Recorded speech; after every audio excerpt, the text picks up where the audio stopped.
Samantala sa mga oras na ito, balikan muna natin ang aming kasamang si Dina Pagibitan dyan sa may bahagi ng NAIA. Kaugnay po ito ng pagdalo ni Pangulong Aquino sa Myanmar. Kaugnay nga po ng ASEAN Summit. Alamin natin ang iba pang update mula po sa kanya. Dina, magandang hapon sa iyo dyan.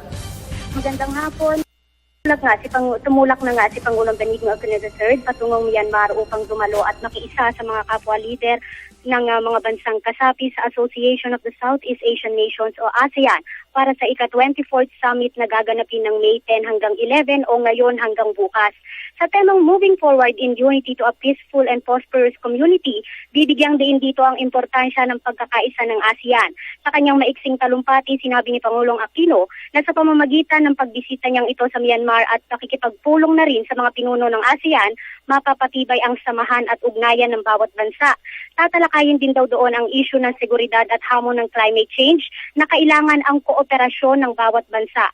Personal din daw na magpapasalamat ang Pangulo sa mga tumulong sa bansa sa paghagupit ng bagyong Yolanda. Ibabahagi rin daw ng Pangulo ang naganap na Bangsamoro Agreement sa mga kapwa-leader. Gayon din ang usapin ng seguridad ng teritoryo, ito nga West Philippine Sea.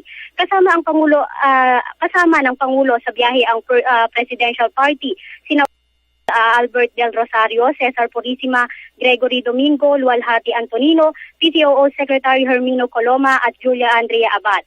Inaasahang darating ang Pangulong Aquino sa kabisera ng Myanmar mamayang hapon. Dito dadalo ang Pangulo sa isang welcome dinner kasama ang iba pang mga leader. Sa linggo, dadalo naman si Pangulong Aquino sa ASEAN Summit Plenary, ASEAN Retreat at pulong ng mga representante ng ASEAN Interparliamentary Assembly. Sa Lunes nga ng madaling araw nakatakdang umuwi sa bansa ang Pangulo. Para sa Telebisyon ng Bayan, ako si Dina Pagibitan.